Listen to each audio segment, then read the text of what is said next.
Hello, good evening. Welcome back to the Tunnel Podcast, episode 63 of the greatest podcast in the world. Yes, it is half-time in the Championship playoffs. We've seen the first legs, and we've got a bit of an idea of who's going to progress, who's might not progress. And we've also got a very delicate Tom Goff joining us tonight. Tom, how are we doing? Well, that's it, mate. Yeah, as I was telling you, I had a bit of a night out last night. First time in a long time. Managed to get rid of the kids, but yeah, feeling a little bit fragile today, man. A little bit fragile. A little bit sorry for myself, but yeah, trooper, mate. I've obviously got to come on here and do the show, mate. A couple of times I was tempted today, though, mate, to call in sick. I'm not going to lie. There'll be no room for it because the second leg starts tomorrow. I know, that's it. I'm glad you've made it, and it'll be worth your while. I promise you that. Look, I've enjoyed the sun as well. I can see my face looks a little bit browner than normal. But anyway, yes. But at half time, I just want to start on. There was rumours today I've seen online playoff final maybe kicking off at 5:30 on the 24th of May, which has really caused a bit of a stir amongst fans. Look, it's the usual arguments actually, stuff you see when FA Cup finals and FA Cup semi-finals about travelling. The last train back to Sheffield has to go through Wickham and Peterborough, and I can't make it, and all this kind of stuff. You know, ultimately, we're at the mercy of the broadcaster, are we not? Yeah. There's not been given any reason as to why they pushed it back, or I'm guessing it's just TV slot. Arguably, yeah. I mean, this is not confirmed. I went onto the Wembley Stadium website. It still says TBC in regards to kickoff time. However, there was some Sheffield United fans that I've seen kind of murmuring throughout this morning and this afternoon that it is at 5:30 and there's no direct train to Sheffield. They'll have to come back via Doncaster, which, by the way, isn't a million miles away. But anyway, just your kind of thoughts on that. And, is it one of these that we just have to kind of get on with it for all the moaning? It's probably the people that are moaning, not the people that are actually going to the match. Yeah, like you said, mate, the TV companies, the broadcasters, they just do what they want. They ain't bothered, are they, to be honest, what kind of backlash they're going to get from it. Like you said, the logical, reasonable approach would be to, like you say, work out how these fans were going to get back, to Sheffield or Sunderland or wherever, and work around that as best as they could. And the approach today there would probably be have it, maybe 3 o'clock, no later than that. Maybe a little bit earlier. I don't know, but yeah, it does seem a bit late. 5:30. Come the end of the, by the time the game's finished, there could be extra time. There could be penalties. You've got to get out of the stadium, which is chaos, isn't it? After the game. So yeah, it's going to be a real struggle for some fans to get back from it. So yeah, I can understand why people are having a bit of a moan about it. I think it's fully justified. Like you said, it's usually at 3 o'clock, isn't it? The playoff. I think so, because it's always on the bank holiday Monday, and I think it is normally 3 o'clock. I'm just trying to kind of cast my memory back, but yeah, I think 5:30. It just seems a bit daft. I can't understand why. Like you said, well, what's going to be on as well that's more important than the playoff final? Because I know the Champions League finals on that weekend as well, I believe, but obviously that's on a different day. I can't. What's it going to potentially clash with? It's any bigger than that game. So yeah, if it does go ahead, knowing Sky, it's probably a WSL game. Knowing Sky. Well, it'll as soon as it's announced, it'll be interesting to see what their reasoning is behind making that decision. So yeah, odd one. Who will be at Wembley? That's the question we're going to ask ourselves. Let's kind of start actually with Sunderland commentary, because I think that game had a little bit more in it in terms of it's more finely balanced going into Tuesday night. Sunderland obviously taking in that 2-1 advantage. I want to start by just discussing the kind of the glaring game data. Basically, you look at Coventry had 73% possession.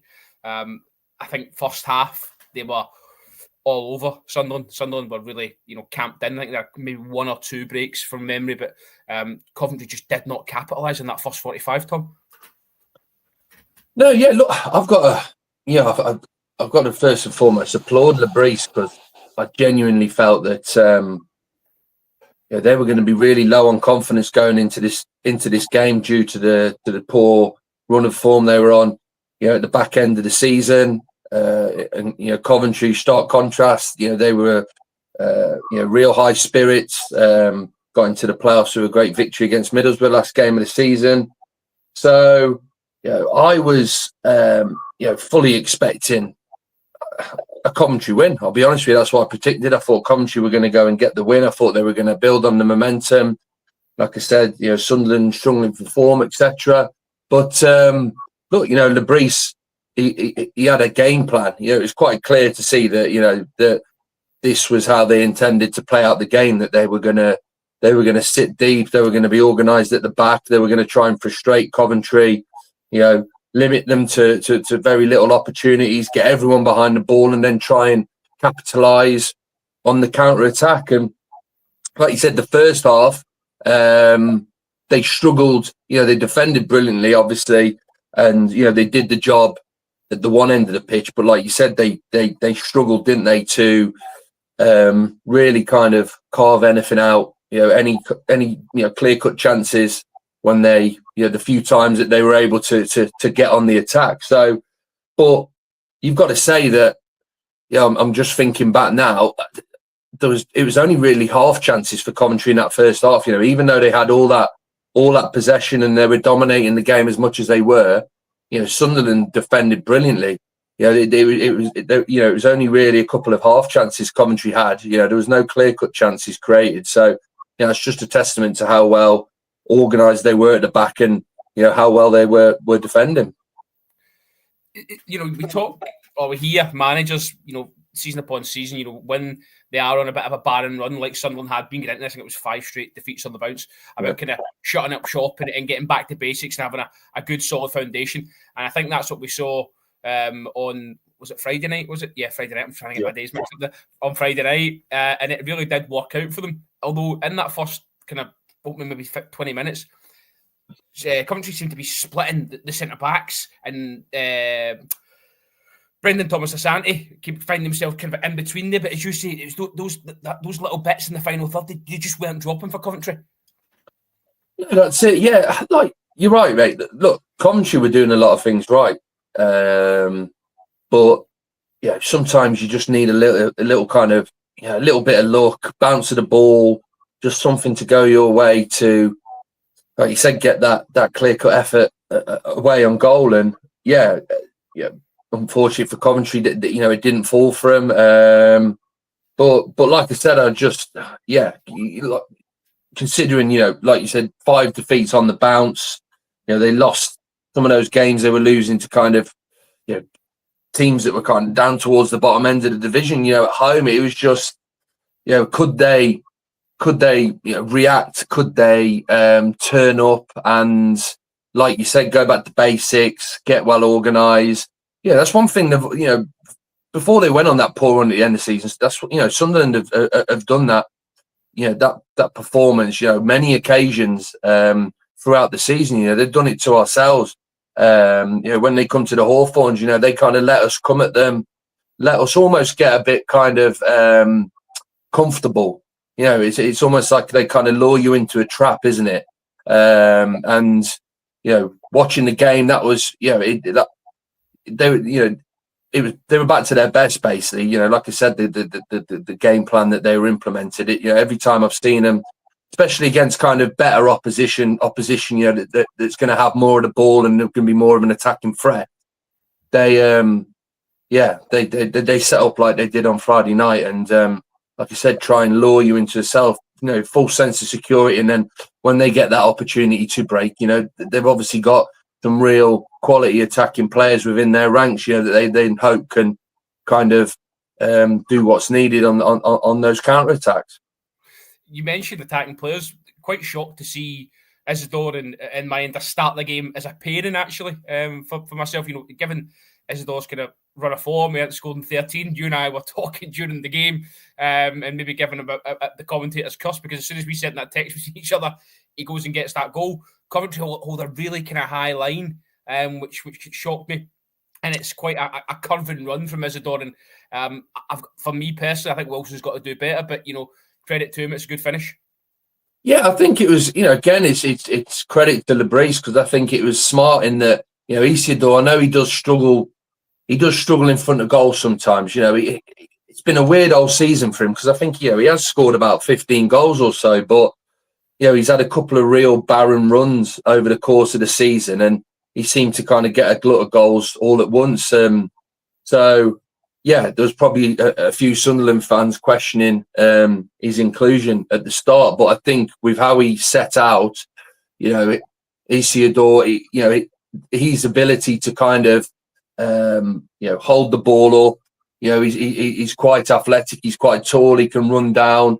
Lost causes into the corner. He does a lot of dirty work. I think that's what I'm trying to say. And I think with how they were expecting the game to play out, he was perfect for that role. And then with Mayenda, he's someone I just think he was probably one of the few Sunderland players towards the end of the season that was actually kind of putting in some decent performances. And he's got this ability, hasn't he, to carry. Like, he's absolutely brilliant at. I think there was in the first half, wasn't there? There was an occasion where he just kind of picked the ball up from the edge of his own box and then just broke. Weaving in and out. Looked like Coventry had enough men back to deal with him, but then he beat him a couple again, and he got a decent shot away.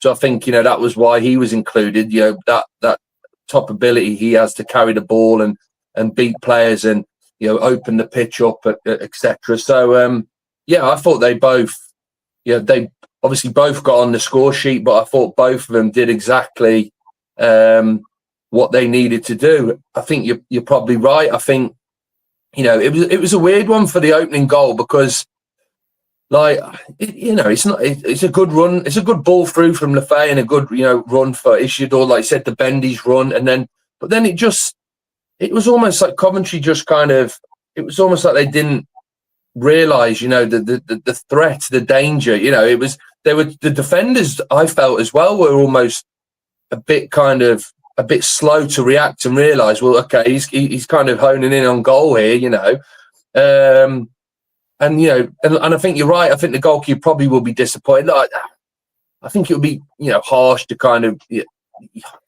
think what I'm saying, you don't want to be too critical, but I watched the highlights again just before he come on here, and I think it's probably one of them where he's looking back and he'll probably be a bit disappointed because he gets a bit of a hand to it. If he got a stronger hand to it, then obviously he's going to save that. So, but it was, like I said, it was perfect really from Sunderland. They'd executed the game plan perfectly, but it didn't last very long, did it? They just went down the other end and equalised, didn't they? Well, listen, it's quite a good narrative, this, because it's got all the facets of drama. As you say, they got up the other end. It's great work from the right back, Van Ewijk. I'm saying his name right? Van Ewijk. Yeah. He goes down the right hand side. It's a lovely delivery, and that man Rodoni, who we've been talking about for the last kind of 6-7 weeks, with a header as well. Yeah. And the place just came alive at that point. And you just kind of felt at this point, look, Coventry are going to get something from this game. There's kind of in the ascendancy at that point. However, the fullback goes from kind of hero to zero by, it's almost, I don't know if, I've watched it back a couple of times now. I don't know if he doesn't scan the area fully, or he just doesn't put enough on the pass, or maybe it's a combination of both. But listen, he ends up selling the jerseys, and Mayenda's gobbling that up, as you've just mentioned. Yeah, look, again, like you said, when Rodoni headed in that equal, like you said, really nice goal, great work from Van Ewijk on the right, great ball in, and he scored one against Middlesbrough. Then Rodoni with his head, similar kind of goal. Top form at the moment. They probably didn't want it to fall to anyone else. And you're right, the place erupts. He grabs the ball out the net, doesn't he? He doesn't even celebrate. He's like, come on, let's get it back to the centre circle. Let's go again. And you sat there thinking, well, this is probably only going to be one team now. If someone's going to win it, it's probably going to be Coventry, But again, I just think you just got to, full of praise for Sunderland to then kind of again, switch back on. It was probably the only mistake they made defensively all night, wasn't it? Not picking Rudoni up in the box for the goal. They switched back on. And Coventry were kind of almost at one point kind of throwing the kitchen sink at them. And there was a couple of brilliant blocks and tackles, weren't there, from Ballard. He had a great game. There was a great tackle from... He was so impressive on the night. Yeah. The one you're going to mention from Bellingham as well, late on. Well, that's what I mean. There was a couple of occasions, even when you felt, Coventry have got through here, and they got a shot away. They were just flinging their bodies in front of the ball, some brilliant blocks.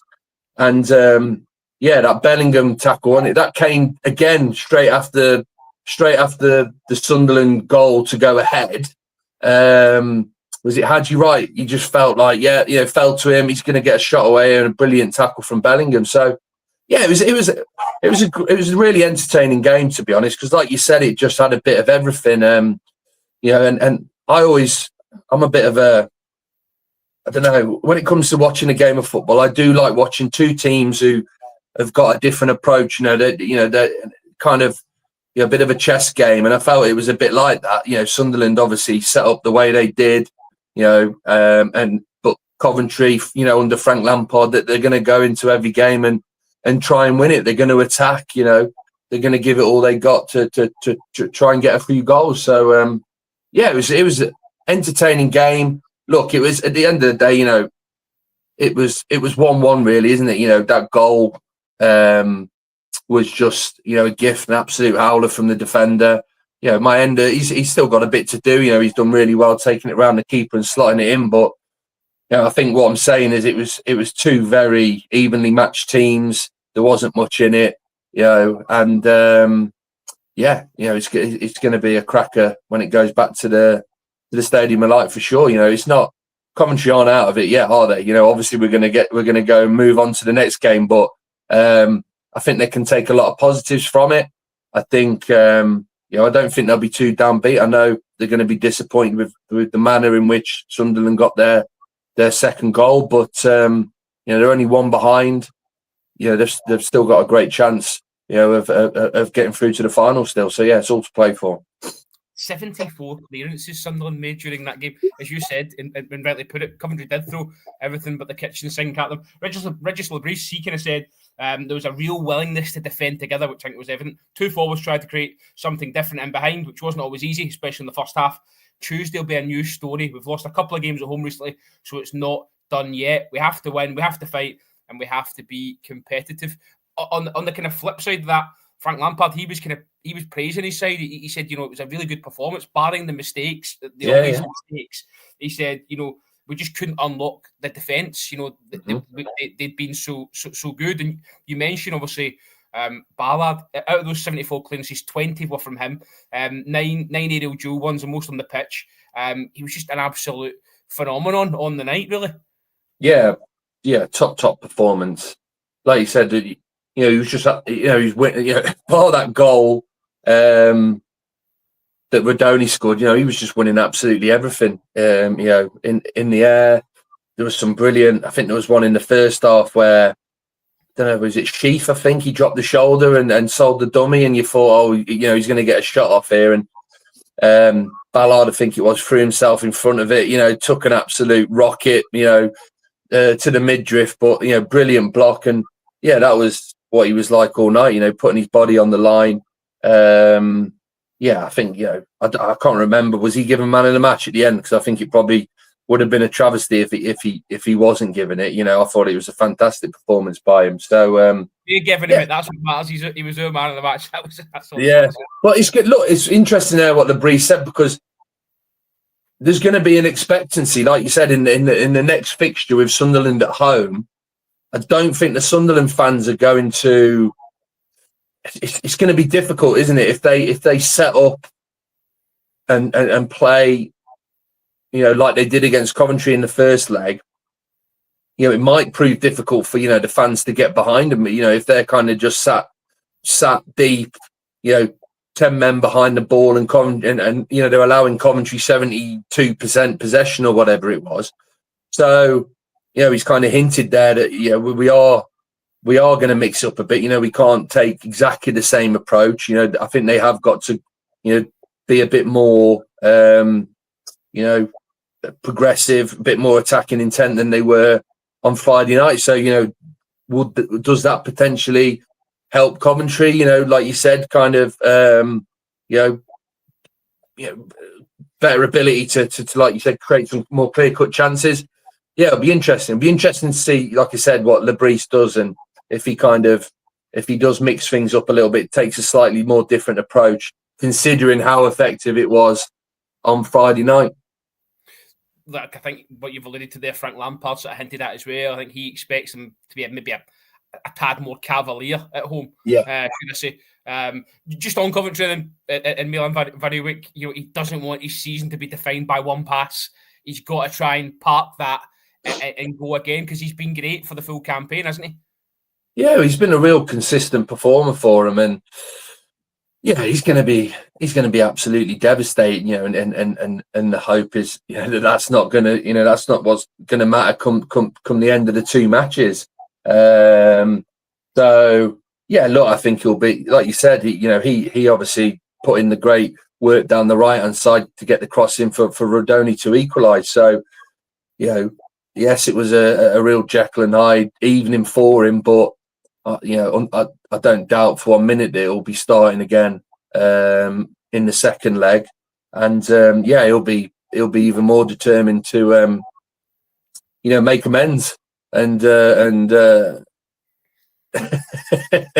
make amends and it's always like this, Steve. It's always like this, pristine, mate, pristine, and put things right. So like you said, it's just football, and sometimes serious question. What assist was better? His assist for the first or his assist for Sunderland? Probably the second, mate. He got the weight of the pass perfect, and it drew the goalkeeper out. It drew the goalkeeper out enough to get him out of his box, but not quite obviously get onto the end of it. So Maeda just had to obviously poke it around the goalkeeper and tap it into an empty net. So that took some skill to get weight that ball as perfectly as he did, mate. So. Just finally on this game, Haji Wright, seen Coventry fans after the game kind of not happy about the shift he put in, kind of saying that he's maybe a bit of a luxury in terms of he doesn't turn up in the big games. I don't know how many big games Coventry have had in the kind of last 3-4 years since he's been there. However, just not happy with his performance on Thursday night, essentially. Friday night, sorry, essentially. What did you make of that? And what do you think? I genuinely thought Thomas Asante was good when he was on the pitch. I thought he was lively. I thought he had a decent shift. I think Haji Wright is just one of those players that you can come across sometimes as almost like he's kind of I'm trying to think what the right word is. He does come across sometimes like he's in third gear, and like you said, maybe he isn't putting in as much effort as he should be.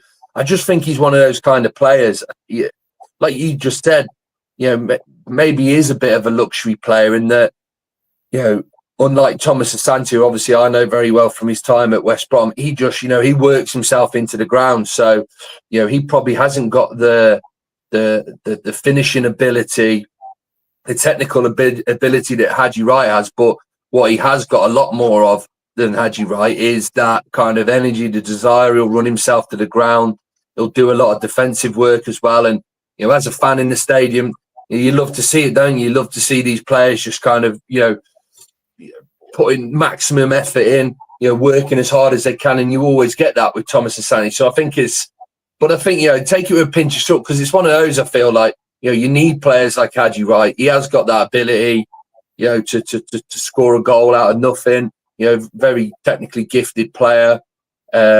He scored a lot of goals for Coventry this season, so I do think it's a little harsh for him to be criticising him. Like we've touched on, Sunderland were just absolutely, monstrous in defence. Anytime he did. I feel like Trey Wright actually did a job on him. Especially first half. He was in hard on him. They had a bit of a scuffle at one point. Haji Wright had his hands on him. I think maybe he got into his head slightly. Yeah, I think they probably were told to just kind of rough him up a little bit within the without kind of getting yourself in trouble. Like you said, a couple of firm, strong tackles. bit of old school defending, mate. You know, just kind of wind him up and see if you can put him off his game. And you know, it looked like that was the case. It worked a little bit, but you know, what's the other option? It's obviously Ellis Sims, and we've had a couple of chats about him in the past. That I know who I'd rather have on the pitch. I'd rather have Hadji Wright on the pitch, every time. Because, like I said, he struggled in the game, but it wasn't long ago that he scored 3 past Sunderland, was it? And there was still something to play for at that point of the season for Sunderland. So okay, he had a bit of a stinker, but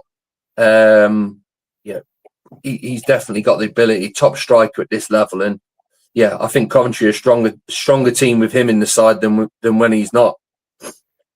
Yeah, well, just finally on that, 45,000 tickets, just over, sold already for the Stadium Light on Tuesday night. It's bound to be a cracker. Let's move our attentions to the game on Thursday night.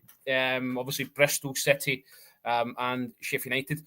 Look, really, I said to you in a text, I didn't feel confident in Bristol City. I didn't like the kind of talk after the final day.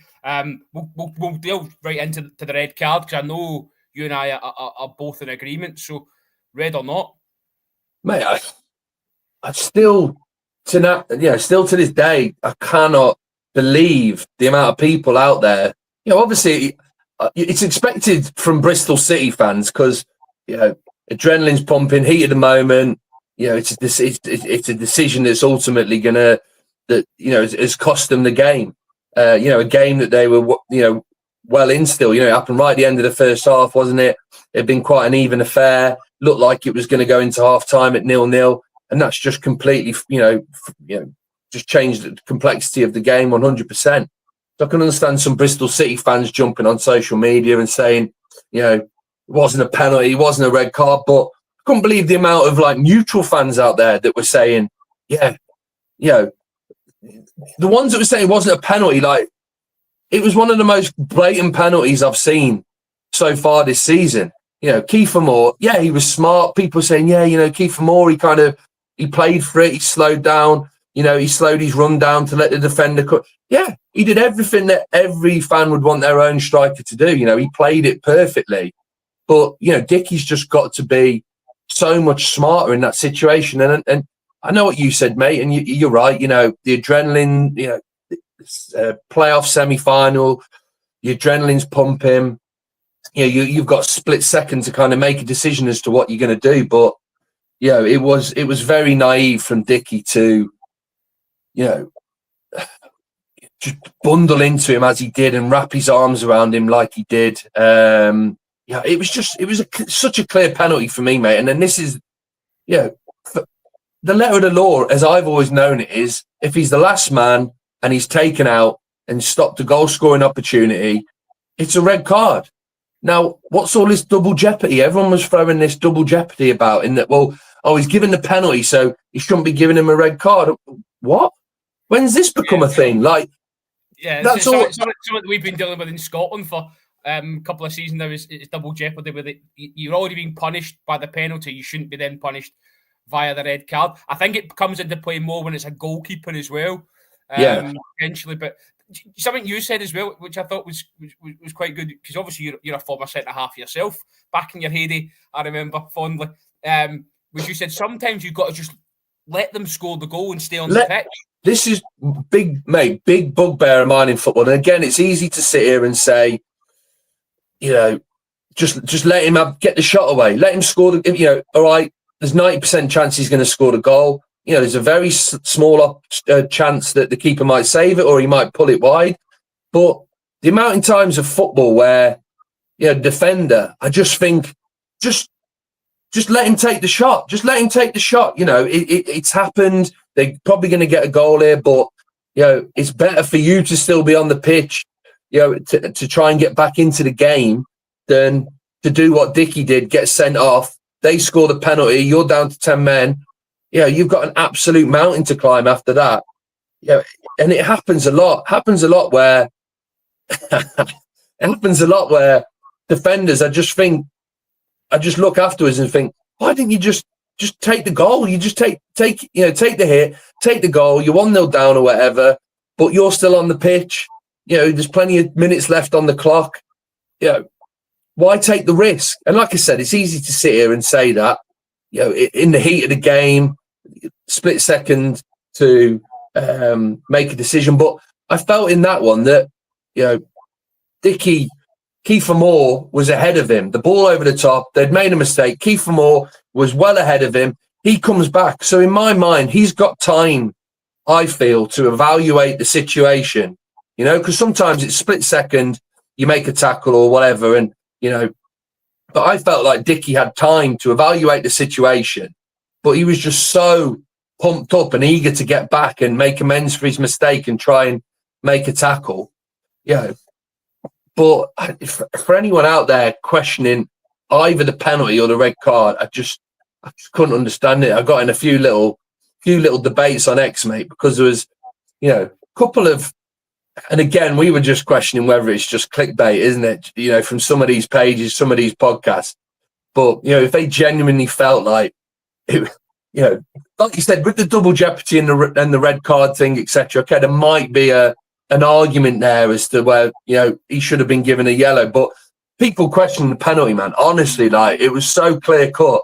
I couldn't believe it. I genuinely couldn't. So, listen, I got the greatest kind of football comparison I've had probably in the last 12 months from you when Harrison Burrows dispatched that penalty. You called him a modern day Leighton Baines, and I absolutely salivated over that for the next 45 minutes of the game, because I just thought he's bang on. Just even the way he positions himself, the way he strikes the ball, I thought it was a great comparison. Brilliant. Just want to say, Liam Manning, he said after the game the decision was a disgrace. Now, I don't want to go overboard with this, but I would say, Liam, look at your side. I think it's more of a disgrace that he didn't have a shot at Michael Cooper's goal until 70 plus minutes. Maybe that's the area you want to be looking at rather than a refereeing decision. Yeah, sorry, mate. I was just going to say I was really disappointed with his comments after, because, like I said, it's an absolute stonewall penalty. And like I said, I don't know enough about this double jeopardy that's come in and when it's applied and when it isn't applied, etc. But like you said, he was trying to make out as though it wasn't a penalty. That was in itself was a shocking decision, which I just thought absolutely absurd. Again, they interview these guys right after the final whistle. Adrenaline's still high. They haven't had time to kind of reflect and, kind of sit on it a little bit and maybe watch a couple more replays and then, make their mind up and then go and do an interview. So, again, like, I can understand it, but I personally think he'll look back at that and think, I maybe shouldn't have said a couple of things that I did say, because he proper went in and hard on the referee. Now, I know he kind of quoted a couple of previous decisions, in the season, like that have gone against him by the same ref, but I'd be absolutely astonished if he doesn't end up with some sort of fine and lands himself in trouble after all that. Tom, he'd gone as far as saying that they'd reached out to Kevin Friend in the build-up to the game to say that they'd had numerous instances with Oliver Langford throughout the season, as you say. I think he highlighted 3 in particular, and said they weren't confident in refereeing the game on the night, which is quite worrying in itself, really. Well, it is, mate. And to be honest, look, I don't know who that referee is. I watched that game completely as a neutral, and he reffed the game perfect, in my opinion. It's the point more so if you've got those reservations, then you say to your boys, don't give him a decision to make. Don't put yourself in that situation, because we know what he's like. And then, as I say, Rob Dickie, he sent Rob Dickie off before, I think, against Sheffield United in the league fixture. So there was a bit of history there.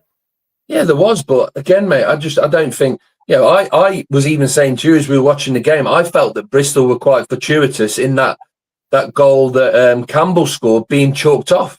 Again, look, I think the ref, he was, in terms of the goal went in, but then he was discussing what had happened and how it played out and how he saw it, and he got the opinion of his linesman. He took his time.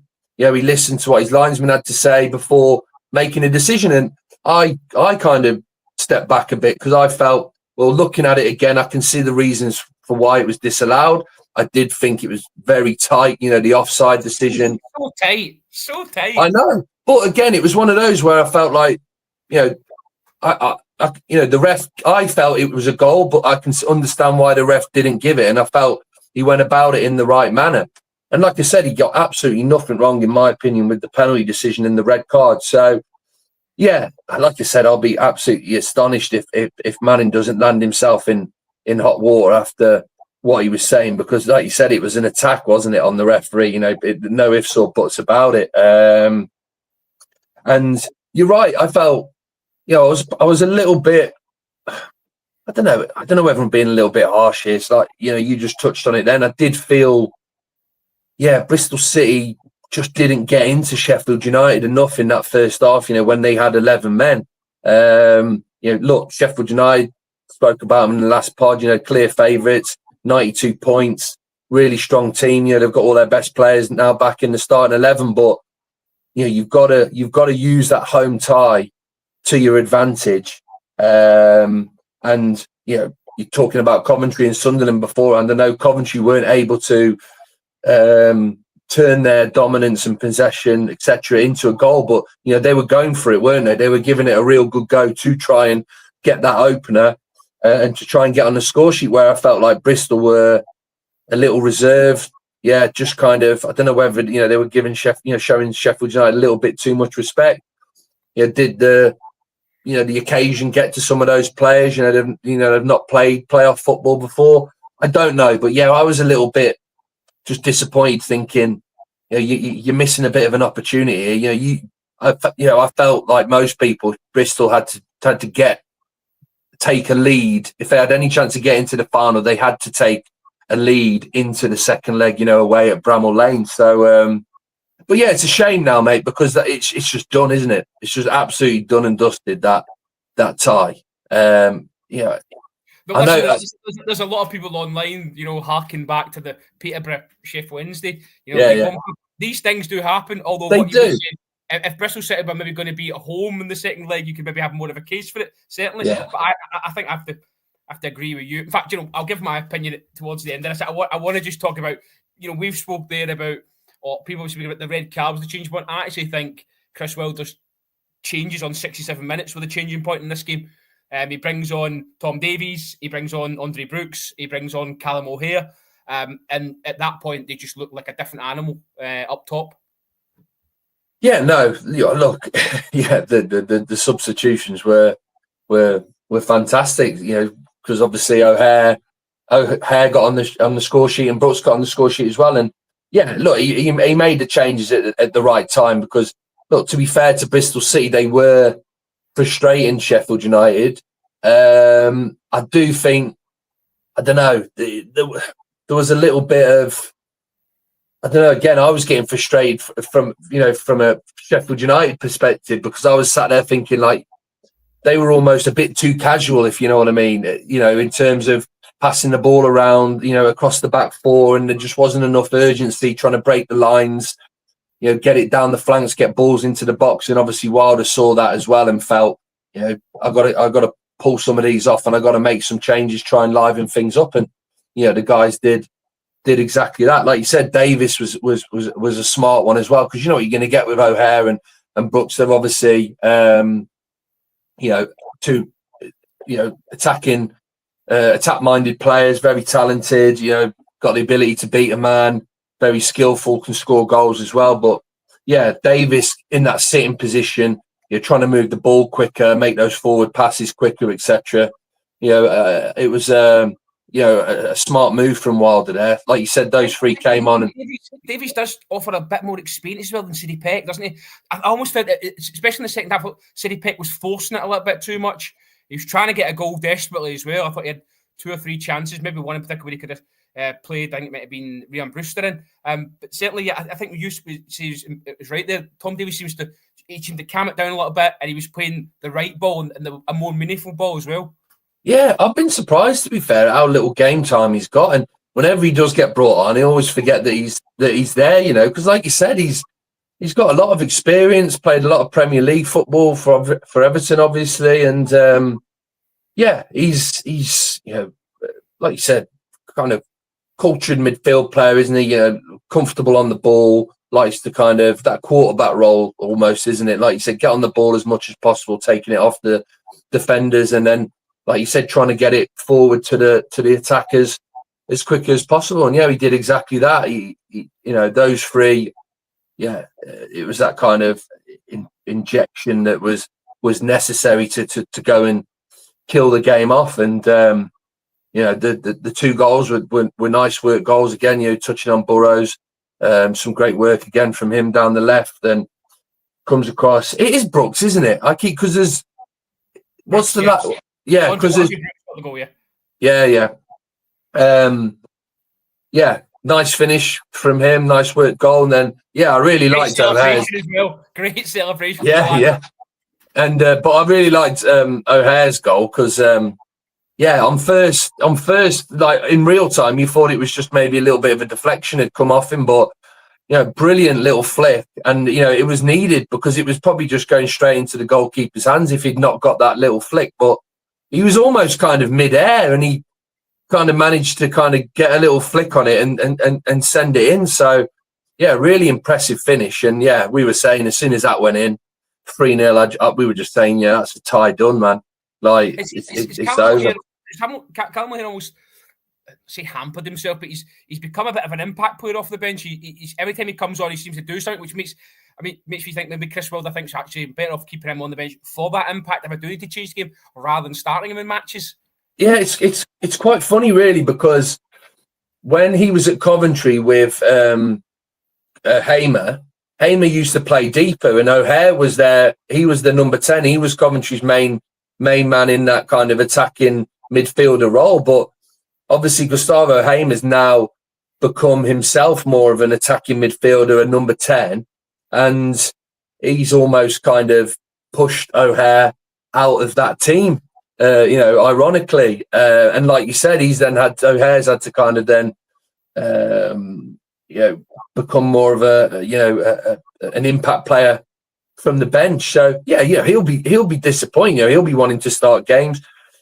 Yeah, a player of his ability, you know, at this level, you know, he could probably go and walk into most teams in the Championship and be their, you know, their starting number 10, you know, attacking midfielder. But yeah, unfortunately, he's got Gustavo Hamer ahead of him at this moment in time, and it's his pal and his teammate who came across with him from Coventry. So look, he won't want that, but he did all he can do is come off the bench, make an impact, and say to Wilder, like, you know, this is why I feel like I should be starting, and he did exactly that on Thursday night when he came on. You say that the tie is done. I know you mean that. I'm going to be there tomorrow night. You know, I done a video earlier on because I saw some stuff online saying that, you know, Sheffield United hadn't managed to sell it out yet. Even Chris Wilder has kind of been drumming up fans to go tomorrow evening at 3-0 and back the lads. I've been reliably informed tonight that even though there's blocks on the stadium kind of planner online, that when you drill into them, it's just odd seats that should be pretty full tomorrow night. But just to come back on that, you don't see a turnaround here. You think it is going to be probably that Sheffield United are going to go and add to this, aren't they? Yeah, 100%. I just think, you know, Sheffield United were the better team in the first half before Bristol City went down to 10 men. You know, then maybe there's a case if, you know, Bristol City were on top prior to the red card and the penalty being put away. But I felt like Sheffield United were growing more and more into the game.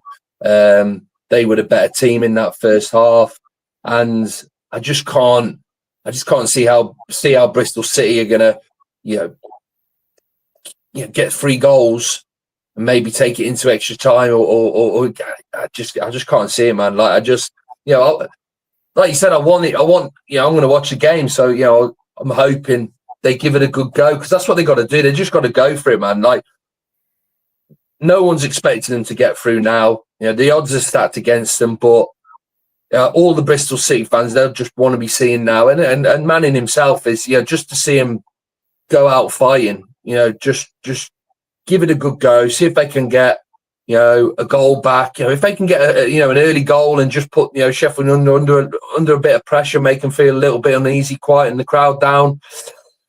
That's what he'll be hoping. But I just think there's a big gulf in class between the two teams, and I think with how it played out on Thursday night, I think the Bristol City players, it's going to be incredibly difficult for them to lift themselves. And I think on the flip side, Sheffield United, it was a perfect night for them. I think they're going to be absolutely buzzing. They got their tails up, full of confidence. And if I was to make a guess now, I can see Sheffield United scoring a couple more and it finishing kind of 5-6 on aggregate. Do you know what I mean? So yeah, like I said, funnier things have happened, mate. Like you said, you touched on that unbelievable tie between Sheffield Wednesday and Peterborough a couple of seasons ago, but again, I think the difference there was those two teams were very, very evenly matched teams. Whereas I just feel there's too much of a gulf between these two teams. And when the scores are, if the scores were level or maybe there was one goal in it, then we've talked about it in the past. What that pressure can do mentally to the players. But I think with Sheffield United having such wiggle room now, such breathing space, that I think they'll just, they'll cruise to victory, I think, tomorrow night as well, to be honest with you. I think Bristol City's only hope would be if, Sheffield United's mentality was in question, if they maybe went there. But I just think, listen to Chris Wilder over the last 2 or 3 weeks, I don't think there's any chance of that now. I think he's reset them. You mentioned it the other day that he's refocused them. Yeah. I think they're between the teeth now. I liked as well at the end where the Sheffield United players were obviously clapping the away fans, which you've got to do, which is fine. But then he obviously felt, well, I think you're milking this a little bit too much here. Like, this is only half the job done. All right, we're 3-0 up, but as you've said, anything can happen in football. He's been in football long enough to know anything can happen. So he let him have a bit of a clap, but then he went and got him and said, "Come on, it's only half a job done here. Let's get back into the changing room. You've said your thanks. We go again on Monday night." So I think that was good to see. And like I said to you, mate, when we did the pod last time round, that it was them dropping out of that automatic promotion race. I think if it was to have come any later, I think it really could have affected them going into these playoffs. But it did give them the time to regroup, refocus, get a couple of good results. In the bag, and take a bit of confidence into these playoffs, and that's how it played out. In the first half against Bristol, they looked really up for it, looked slick, attacking threat, the Sheffield United that we knew, from the vast majority of the season. So more of the same again, I think, tomorrow, unfortunately for the Robins, mate. Just finally on this one, we spoke again during the game about how Bristol City, maybe the playoff darlings for the media. They were kind of, at the start, I think Gary Weaver mentioned Section 82 more than any other player on the park for the first 20 minutes. And I was speaking to a West Brom fan actually earlier on X, who was kind of talking about your safe standing units coming in. What do they call that? That Millennium Corner, is it they call it? Yeah, the Millennium Corner, yeah. Yeah, just and saying, why don't we have that as kind of Section 82 style? I feel, and I'm really passionate about this now. I've had a lot of time thinking about it. I think every club should adopt an ultras group and have that culture within the division. I think it would add so much to the league. 100%, mate. Yeah, and I think that's the hope amongst the Albion fans, is that that pocket is where the fans who want to stand, who want to take some flags and want to take some banners and take the drums, etc. That is where. Those are the guys that are going to get the tickets in that section and real crank up the atmosphere and drum up the support. Like you said, it is fantastic. Like you said, that was the pocket of the ground that was making the most noise for the Bristol City fans. Like I said, I think Crystal Palace is another good example. They've got a little corner, haven't they? They do the same thing, and it is becoming more and more frequent in football. And like I agree with you, mate. I think it's brilliant. And I say they were, and I think I can understand why, the media were really, really kind of, hoping and pushing, Bristol City to do well, is because it's been absolutely years since they've been in the playoffs. I think I sent you that post, didn't I? Like these sleeping giants, and the biggest cities, the teams in the biggest cities that are yet to play Premier League football, and I think they might have been number one. They are a bit of a sleeping giant, so to speak, and I think it's nice, for every club to kind of get to Premier League and have a crack at Premier League, and say that they've been there and played Premier League football. So I do understand it, but then it's a little bit annoying sometimes, because obviously you watch a game of football with the commentators and pundits, they should be neutral, they should be just commenting on the game as it unfolds. But yeah, every season when the playoffs come around, there's always a favourite amongst the four, and I think Bristol City, probably closely followed by Coventry, are the two this time round. Which is everyone loves an underdog. Everyone loves an underdog, and again, it's very British, mate. 9 times out of 10, I'm always rooting for the underdog. whatever sport that may be. So I do get it, but no, I just found it a bit funny, especially because I think it was Don Goodman was him himself was saying like, "Oh no, I don't think that's a penalty. I think he's won the ball. He shouldn't have been sent off there, etc., etc." And I was just like, "What on earth are you talking about, Don?" Like, he soon changed his tune when Troy Deeney and the boys had the Well, that was it. I was kind of I was like, let's see what the guys on the pitch have got to say about this, because surely someone's got to be of the same opinion as me, and I think every single one of them was. And then, like you said, it come back to Don for the start of the second half, and he'd obviously gone away and watched a couple of highlights and seen what they'd said, and he was like, "Yeah, I think I got that wrong." So fair play to him for admitting it, But they were definitely urging on the Robins to, in that first half for sure. Okay, listen, I'm going to finish off on a wee bit of fun here, just a bit of your opinion. It's something I saw earlier on, and I wanted to get your kind of take on it. We now know, obviously, the 3 coming down: Leicester, Ipswich, Southampton. And just a kind of, as I say, a vague question as we sit here on 11th of May. 2 of them, we don't really know who the manager is going to be yet, but who do you think is most well equipped coming down from the Premier League? Who do you think is going to give the biggest threat? Take it from your own fans' point of view. Who would you most be fearing out of those 3 coming down, thinking, actually, do you know what, they're going to be really strong next year? Ipswich for me, mate. Country mile. I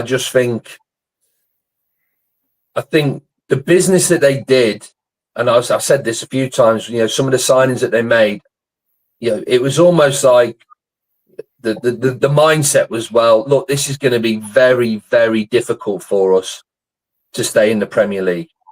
So, with the players that they were signing, they were players that were like top players at championship level.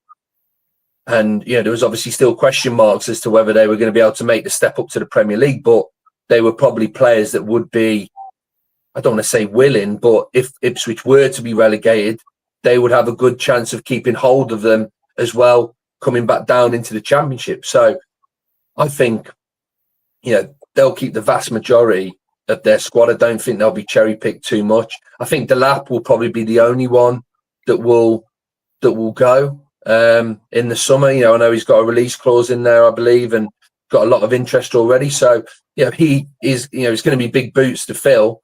But they'll have parachute payments. They'll have a great squad already, to go and try and get back up at the first time of asking.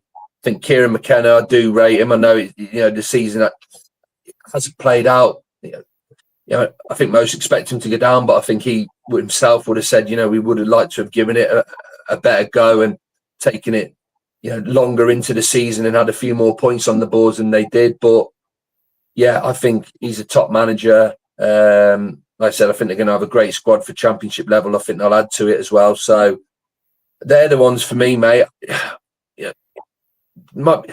Southampton, I think it's obviously...